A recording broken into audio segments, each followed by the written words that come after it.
We're here deep in the heart of Texas and going after some of that yellow metal gold. This is a lot of fun out here. Enjoyable, remembering the days of old and the days of gold. And gotta be gold in the bottom of that hole too.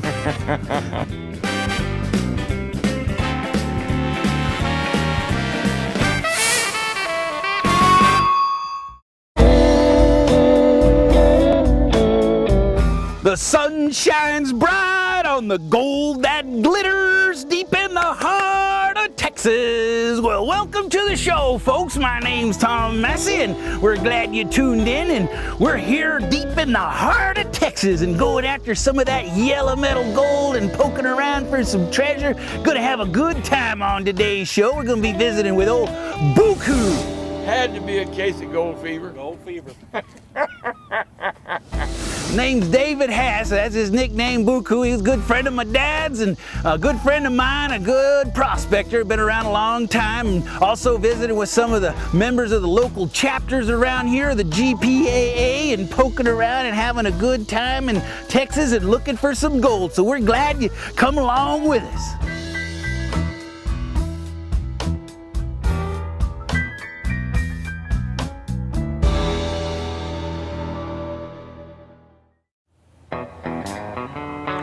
Well, we made it down here to the creek with Kevin and Todd and BooCoo. And this is your spot here, BooCoo. Yeah. Tell us something about this spot. This is the North Llano, and I bought a home on it. I'm backed up to the river, and I filed a claim on it for 4 miles. And I think it's got some gold in it, and now's the time to find out, by golly. Well, Todd and Kevin are from the chapter at Llano chapter. And these guys are dredgers, and they got their equipment out here. You can tell somebody is a prospector. First of all, they got the GPAA bumper sticker here, and they got a 4-inch dredge and a whole bunch of prospecting equipment just loaded here. You get questions when you drive down the road what that stuff is? It draws attention when you hit the Walmart parking lot. People have never seen one, want to know what it is. Well, I'm in the sewer business, and I gotta clean out the sump pump. Scuba dive for Rotorooter. Well, this hole over here looks kind of interesting, and I guess this is where you want to go. That's full of all kind of stuff. And it's right off the highway here. Well, we don't talk about that. Well, that's kind of interesting, you know. You look around, and a lot of times when I'm driving down the highway, and I see a lot of really good spots. So we'll poke around in here and see what we can find. I think we'll find something, by golly. That's for sure. You might have catfish for dinner. You never can tell. Might find a big old catfish. Drop it down. Ready? All right.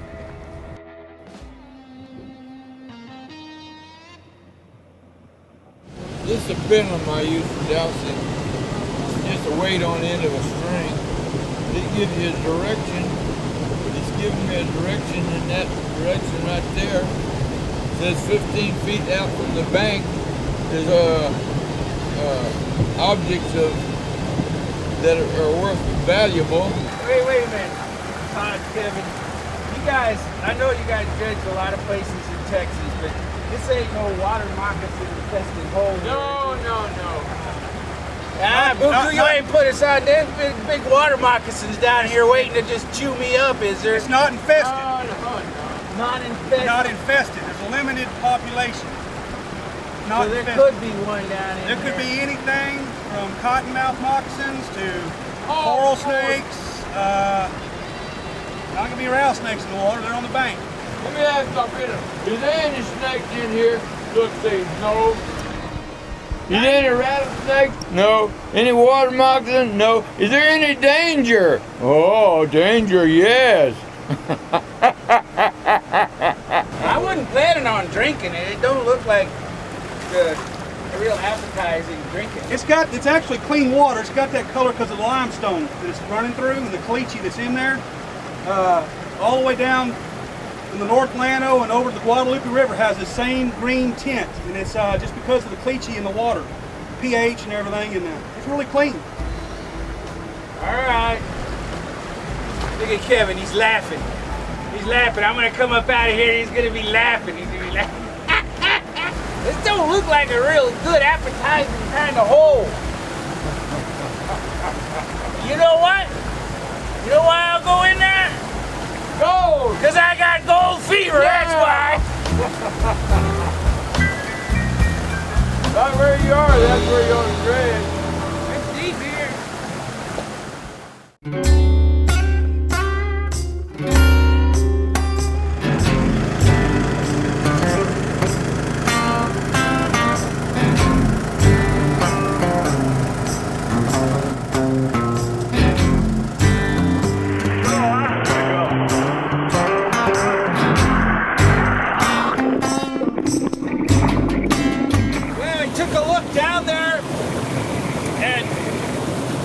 Think about this like when it's flooding and this is being used over here. We built that to keep up from eroding out and washing the road away. But you got a lot of this hard pack around here, and this is the caliche. Caliche. Yeah, and kind of picked this spot because we could get down on top of that caliche, which is hard, something hard and solid to stop the heavies, and that's gold is heavy. Looked around over here, like this area back over on this side, where this is starting to load up into a big gravel bank, but we only got a limited amount of time here, and to get down into those areas, it's going to take a while. You have to move quite a bit of material. So I'm just going to kind of work along here on top of this caliche and bust up what we can and try and find those nooks and crannies that are down there that gold likes to hide and poke its way, and the heavies work its way down in those little nooks and crannies. Not a lot of good visibility here, so this is kind of dangerous dredging without good visibility, especially in a place that you're not familiar with. We got some pretty good sized boulders down underneath here, and some of these overhangs and ledges and stuff that could come loose and come down on you, and you can't see them. You can't see what's going on. Only about a foot visibility down there, not very much. So that's kind of rough, but we're gonna poke around and see what we can find.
That went back up underneath.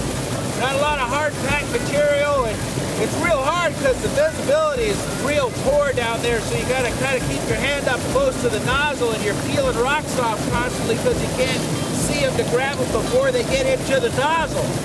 So might be some heavies back up underneath there.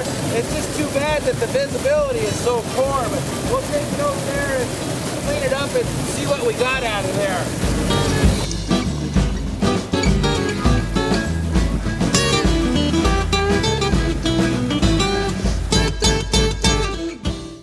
What you see here is like an underwater vacuum cleaner that uses the motor and a impeller there and creates a high pressured water coming out of there that creates a suction out there on the end of that nozzle. And that suction is what lifts the gold up, or heavies that come out, and then it gets deposited here in the sluice box with these ripple trays and the carpets and everything and the rubber matting. And And that's the one thing that dredgers are really concerned about is water quality, because we're, you know, obviously we're down there in the water and we want clean water. We don't want a lot of bugs in there. We don't want polluted water. So clean water is really important to us dredgers, and a lot of other things that we're pulling out. You know, miners get a bad rap from mercury, and the mercury, the old timers, they used to use it on their copper plates and stuff, but we don't introduce any new mercury to the environment. We clean that old mercury up. So a lot of times we're pulling mercury up, we're pulling lead shot, we're pulling pollutants out of the water because of the heavies.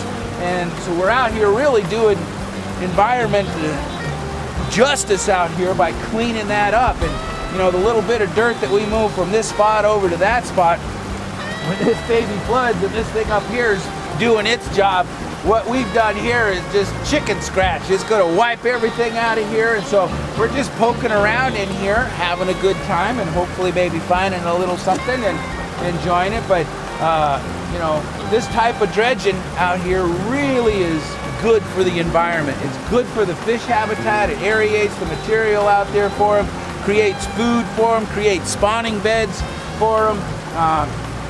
Can't say enough good things about dredging, and then it's fun to get down there in the water too. Anytime you can play in the water, that's always a good time. So we're gonna pan this right here. This is the stuff from the upper part. All the heavies down to the bottom, and then pan it into this tub. We don't have to worry about losing anything. Get that top stuff off. Now there's gemstones out here too, huh? Yeah, in the area, we've known for topaz. You can find garnet, quartz crystals, a little bit of everything out here. Well, the pan feels kind of heavy. Got a lot of fine gravel in it. You never know until you look. Well, you know, people say, man, how you pan all the time? How you pan all the time? It's always fun to see what's coming out of your next pan. That's right. You never know. We don't find a whole lot of big gold here. Most of our gold is fine flour, kind of like little scallions. 100 mesh, 50 mesh, big would be a big piece. But the Llano River does have quite a bit of gold in it. It's just really fine and hard to catch. Well, I see some heavies. There's some heavies, yeah. Nail and the pack. Not a lot of color. But yeah, there's a tag, some lead, a little lead shot right there, and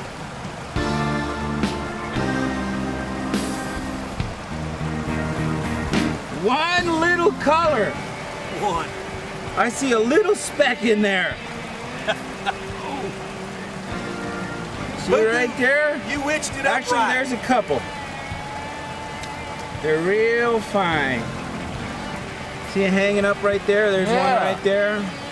I'll be the son of a gun. I mean, you ain't gonna get rich. Hey, You, we didn't really. You got a little speck right there. You didn't even get enough to pay for gas. That's not the idea. Your spot sucks, BooCoo. No, the dredge sucks. The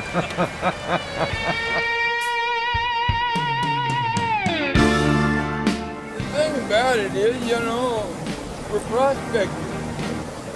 We might not have hit the pocket. You got another spot? Better spot? I got a wet I know you got all that gold. Where are you getting all that gold? My claim to California. I feel like that guy, he's like, dig over there. No, well, okay, try over there. And try over there. All these places you want to work, but you want to test them first, Well, yeah, I want y'all to You check guys them coming first. out here to shoot a show, I got a spot. Well, we got another spot. Try that spot, try that spot. And then when we get done filming, we find the gold, and you're in there. But that was fun. That was enjoyable, but I'm getting kind of hungry, and I think I'm going to take a shower. That go ahead kind of wigging out down there in the water. Well, I think we'll go shower up, and then we'll go get some Texas barbecue, huh? Oh, yeah. And then keep on prospecting. There you go. It's been a hell of a good time, though. I've really enjoyed it. What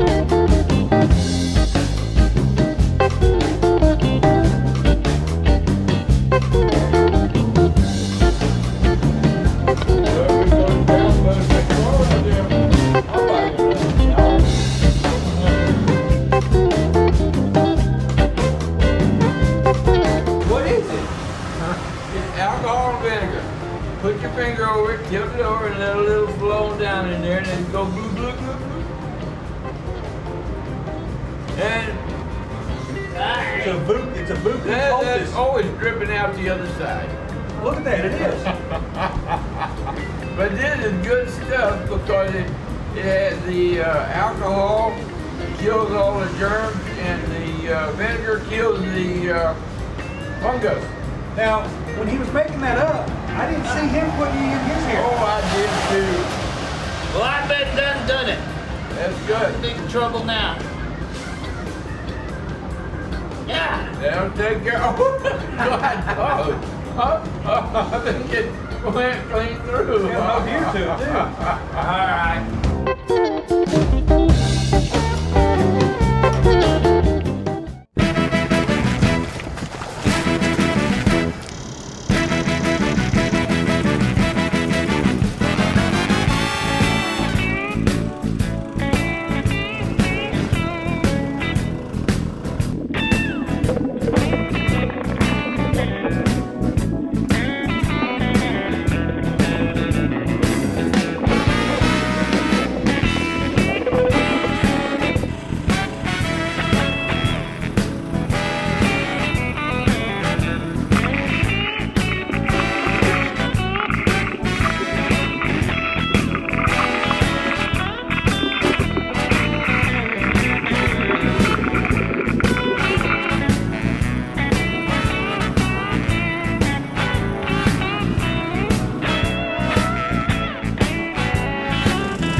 That's a blast down there.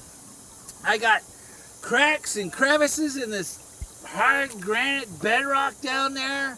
You're working in and around there. I'll give you a little bit of dredging instruction here. You got this flusher hose right here, this high pressured hose, this garden hose. And you get down there, and what's important, what a lot of people forget to do, is really work in and around those cracks and crevices, and you take this high pressure hose and you shoot it in there and you work it in and you get that stuff way back up underneath there, way back down underneath there, because that gold likes to work its way back there in those little minute cracks.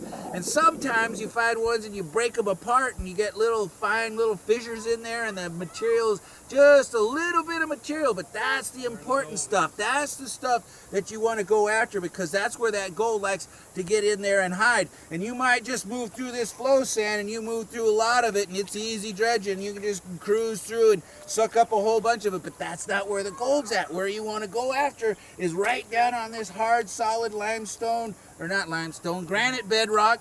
And I'm used to dredging a lot of limestone bedrock, but this is all granite. And you get right down there on the granite bedrock, and then you start working right on the surface of it. And it's good to organize your hole. You got to pay attention and organize your hole. And you take a look here and you start in at a particular spot, and then as you move forward you throw your larger size rocks that won't go through your hose. You pitch those behind you, and then you just keep working forward and forward and forward. And then when you find those cracks, you follow those cracks and continuously work those cracks and crevices down there until you reach a big boulder like this one or something like that one, and it peters out on you.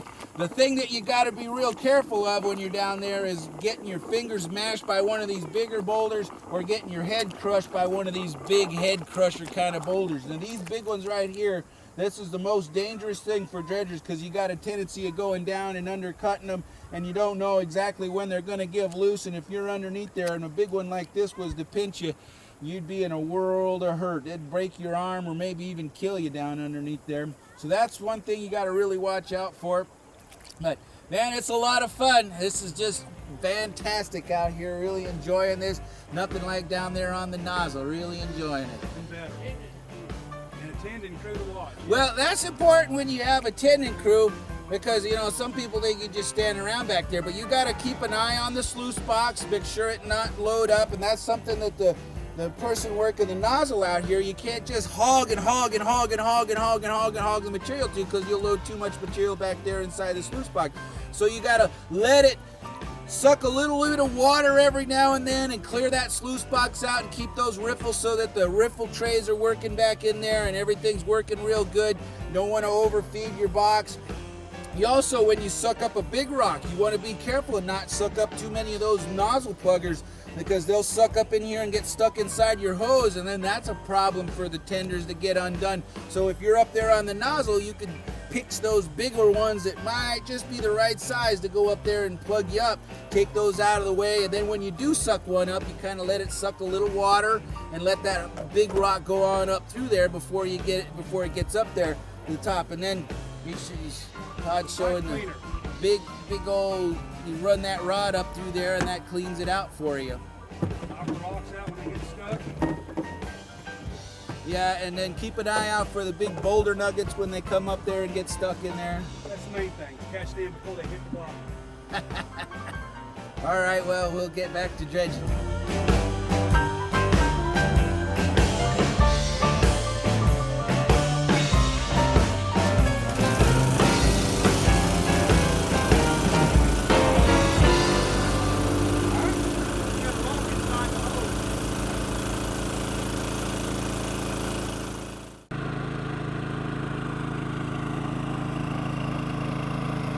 These I dug out of the crevices with roots, and it's real fine gold, but you know, there's a lot of gold hung up in the crevices. All you have to have is a screwdriver, gold pan. That happened to be old Henry's, one of his tools. But it's simple to do. You just dig in the crevices, put it in your pan. Sometimes you can find a nice piece of gold out of a spoonful of dirt. That's where it's located, in the places where it gets bound up, in the low pressure areas where the water slows down, and that's where your gold hangs up, in the lowest place it can get. You get like this and you're kind of hypnotized. You're away from everything. You never have no more worries when you're here. You ain't worried about anything, bills, telephone calls, television, nothing. You're wrapped up in a whole nother world that's healing. You're allowing your body to relax and get healthy. And that's what I like about this place out here. It's beautiful, it's relaxing, and it's fun. And whether I find any gold or not, that's not the idea. It's the searching for it that is the fun.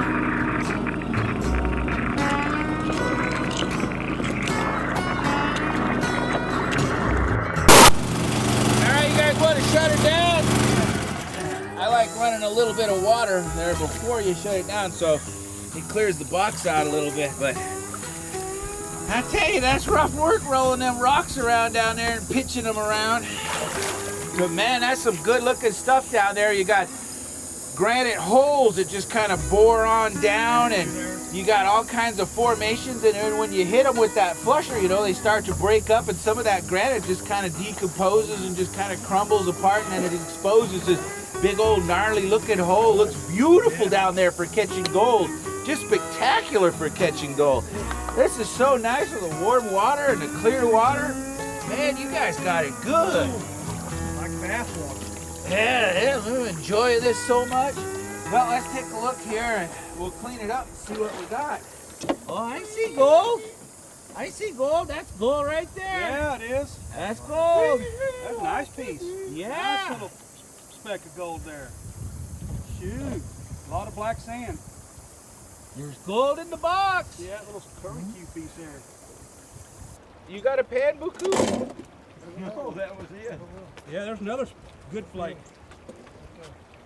Yeah. Golden gold shines bright deep in the heart of Texas.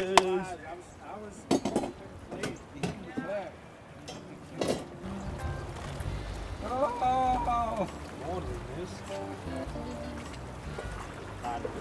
Yeah, okay, there we go. Small pan to small pan. Sometimes that stuff's got some good material in it. Check that out. Pop in little flakes out of there. I got that big rock going back there, and I got a whole bunch of it that's, you know, still holding in there. But then you feel in between, and it's like two rocks, one big one laying on top of another big one. Yeah. And then you start sucking back up underneath there, you know, and you're getting a good bedrock down there, you know, and you're getting some holes and some cracks in there. And then all of a sudden you start noticing, hey, you're going pretty back far deep in there. You don't know if that baby gonna cut loose, you know, and come down. Fall down on you. Kind of wig out and like, I'm not gonna go that much. Makes you think twice while you're down there. Solid black sand.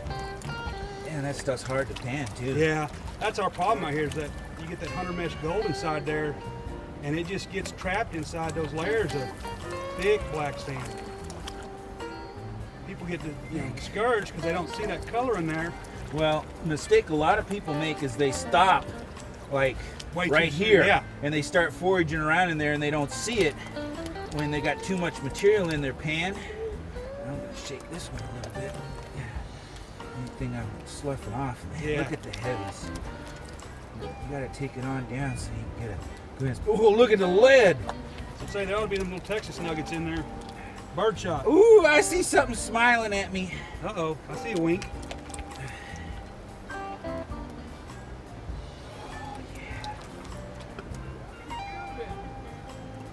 Look at the lead. Oh, it's just more heavy iron pieces. Black sand. Let's take a look. Oh yeah, yellow gold, chunky stuff, flaky stuff. Look at the lead shot in there too.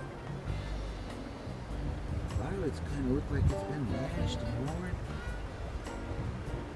This undersluice will have a lot of fine stuff in it. Look at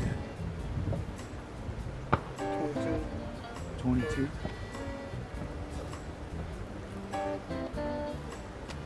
Lots of lead shot in there. Yeah, Well, cleaning that lead shot up out of there. that's helping the river out. That's nifty. All right. Beautiful gold. Well, this is really enjoyable out here.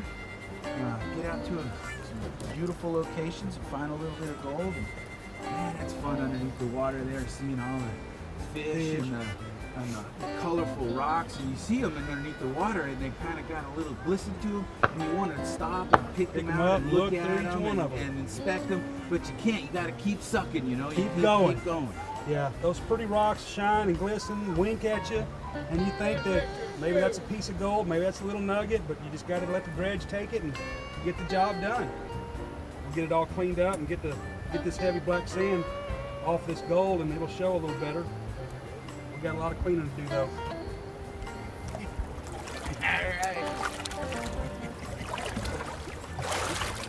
This is a better spot than your spot. I hope it, yes, I agree.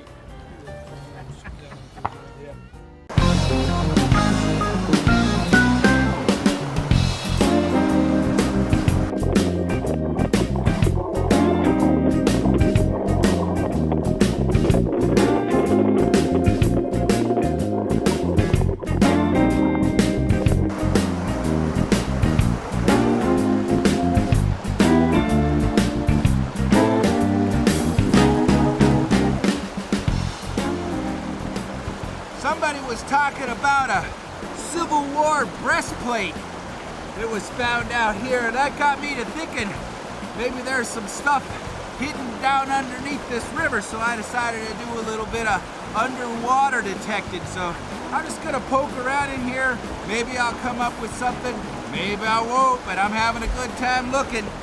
I got my scoop here in case I hit my target. I can run that through there, it's got no metal on it.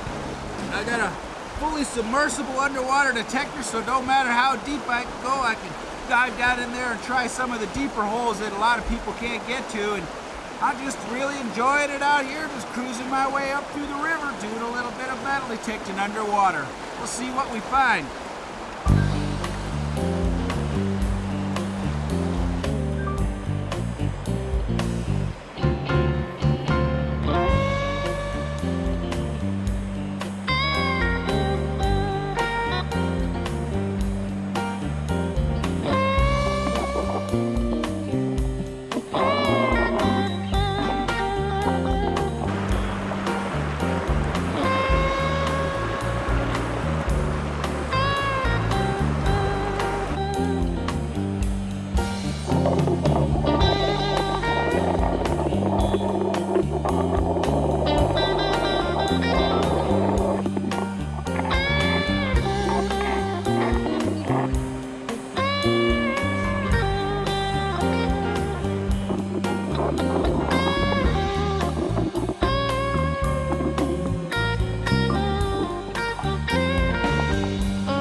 finding a lot of trash, but I'm cleaning it up. People chucking their beer cans and stuff in the water, but this is a lot of fun out here, enjoyable. But I'm not doing too good, but we're having a good time, and we'll keep looking around and see what we find.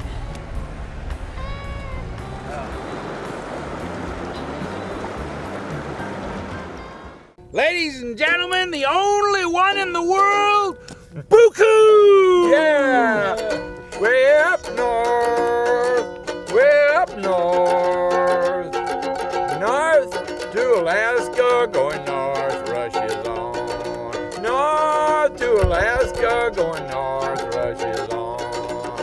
Well, George Massie left Seattle in 1982 with BooCoo, Tom, and Perry, and old Rua too. He crossed that big white mountain and found a bonanza gold. Across that big white mountain, just a little northwest of Nome. George Massie crossed the mountain to the valley down below. He talked to the Chicago Mike as he brushed him through the snow, where the morning lights are running wild in the land of the midnight sun. Yes, George Massie was a mighty man in the year of 82.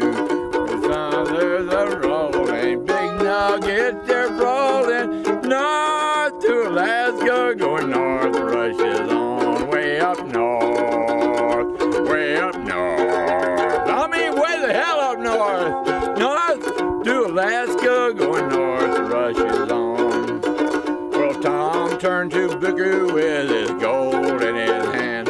Said, BooCoo, you are looking at a lonely, lonely man. I'd give all the gold that's buried in this land for one small band of gold priests on, I'm out of breath, on sweet Cindy's hand, where the rivers are winding, big nuggets they're finding, north to Alaska, going north, the rush is on, way up north, way up north, north to Alaska, going north, the rush is on. I want to thank you. Thanks, BooCoo. Did I ever butcher that baby? Well, BooCoo is a good friend of my pappy who's passed away a few years ago, and he got some memorabilia and stuff here, just remembering the days of old and the days of gold and trips we made up to Alaska and trips we made across this country finding and hunting and searching for gold. You betcha, mister. Happiest days of my life. Yeah. And I'll tell you what, out there is other happy days for people that want to get well and get away from the city and live a fine, healthy, damn life. Life, that is. Show us some of your stuff you got here. Anyhow, Tom, in 1982, George took 200 men to Nome, Alaska. There was 8 of us in the crew, and we went to Nome and 50 miles out on the tundra to the Casa de Paga River, built cabins to sleep 100 men, brought them in there, and they had more fun than know what to do with. This is some of the pictures of it. Uh-oh, what do you got this one out here for? That's Loose and Susie. Well, that's Loose and Susie. Cover that up. Why? You can't show that on TV. Look at that. That's nothing compared to what they show these days. Well, my grandpa painted that one. I'm gonna put this one away. I know that's your favorite. Pete Copper, his grandpa painted that, and it's a darn good picture. He done a lot of good artwork. The buzzard was no slouch. This one here is one of my favorite. Let me get this goosick out of the way here. This is original by the old buzzard himself. This was his logo. Yeah. He was quite a bush pilot. You ever go flying with him? Oh, you betcha, mister. He come into Fallbrook and said, "Buzzard, you gonna wipe the damn gear off?" He said, "Well, I did it, landed 200 feet." Yeah, Lord. I crashed a few planes with him. I over the know, years. you son of a gun, you're lucky. You want to tell us about that one there? All right, in 1982, when the crew was there in Nome, I had heard about a Noosig, and I wanted a Noosig, so I went to this ivory shop, and they had this one. And I didn't have enough money. I borrowed money from the buzzard to get it. And he, on the way out to camp, he made me a bet, $5, that he could start a club. And that's what we did. I wanted to give you all the details, but we started this club called the Staff of Lifers. And the Staff of Lifers went, it was exciting, had a lot of fun doing it. And the Boo Shoes put this on there for me. I'll tell you what the real story is. My pappy bet BooCoo $5 that he could get everybody that came up in camp to kiss this Usyk. And he thought, there ain't no way you're gonna get everybody to kiss the Usyk. And so that was his club, and you had to kiss the Usyk to get into the club. And everybody wanted into the club, so everybody passed this Usyk around and kissed it. Now an Usyk is, it's a special part of the walrus anatomy. And this is that special part of the walrus anatomy right here, the Usyk. And then scrimshot on here makes a beautiful keepsake. There's a little poem that goes, strange things have been done in the midnight sun and the storybooks are full, but the strangest tale concerns the male, the magnificent walrus bull, and I don't remember the rest, but it's magnificent. Good. There's BooCoo on the front cover of the Gold Prospector magazine. It's the first magazine. one I ever made. Yep. That's in the 80s. Right there, me and you up right there at Cripple River. And this one is the brother himself in 82 when we went to Alaska. That was our hooch back there, and that was Casa de Paga Mike right there. Looks like he's strangling him. Yeah. And the next one actually, you know, this picture, there's a story behind this picture. And Casa de Paga Mike had gone, somebody had not done their daily constitution quite right, and they had left it where it could be not dug in the ground. And old Casa de Paga Mike, he liked to roll in it. And he went and he rolled in it, and he come up, and just after he took this picture, he got a shun and pushed away because he was dirty. He was stinky dirty. You didn't finish that. That's not what he was called. There's another book in here. This is the last magazine the Buzzard published, and I was on the cover. January 1994, yep. Yep, and I'm very proud of that one, by golly. One of the best friends I've ever had. Got a nice hat collection. And oh, we I were got just going through some of the stuff. old photos and reminiscing about them. You know, I'm fixing to kick off down the road here a piece, and we need a museum to put this stuff in. And there's God knows what else is out there that people would bring in to put in a museum. Well, if you know, you got people out there that are, you know, first time thinking about getting into prospecting and watching the show, what advice would you have for them? Well, number one, I caught the gold fever by accident in a rock shop, and went kind of berserk, and it was 6 months before I ever seen a piece of gold in a pan, and an old prospector said, come here, boy, I want to show you what you're looking for. And that started me off. And that 3 years later, I bought the property I found the gold on. I still own that. But that's what excited me. Something tells me that perhaps these old miners were miners in another life, for God's sakes. You know, I don't believe in reincarnation, but I didn't believe it in my other life either. Anyway, as far as I'm concerned, it's an exciting hobby. It's not for the lazy people. It's for the hard workers, because it ain't easy. I've broken fingers, I've broken toes, I broke a eardrum a couple of years, broke a leg one time, but it's still exciting. You get over that, you forget about it, and you still got that twinkle in the eye looking for that yellow in the pan. Well, for me, you know, I enjoy the first getting the scent of going out to a location, and then maybe looking in a map and doing a little research on this place and looking at, like, well, maybe this is like some of the history of there, and they found some of this gold there, and they found some of this silver there, they found some of them gemstones there, and I start researching an area, and I'm going out to that spot, and all that part of it is real fun, and the anticipation of going out there, and then the gearing up and getting ready to go out there, and then the heading out there, and then out there when I get out there and enjoying the scenery and the area, and then actually digging, you know, or sluicing or dredging, and I start to bring the material in, and I'm doing it, you know, and it's just so much fun. And then finding the gold, you know, when you come out of the ground and you find something, or you know, you don't know what you're going to get, and the first time you see it and you see the fruits of your labor, and you see something, and then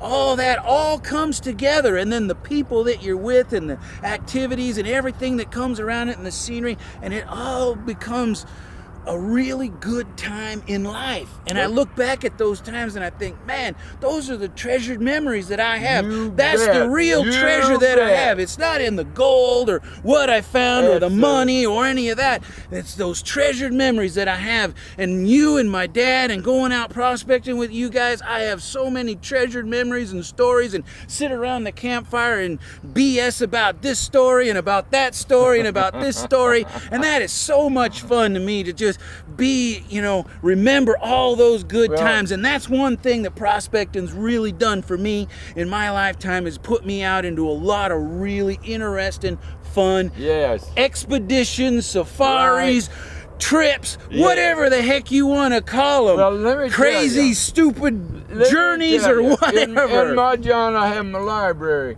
and I don't know how many other people ever started out this way, sitting on the throne, reading our magazine. There's so many good stories in there. It excites you.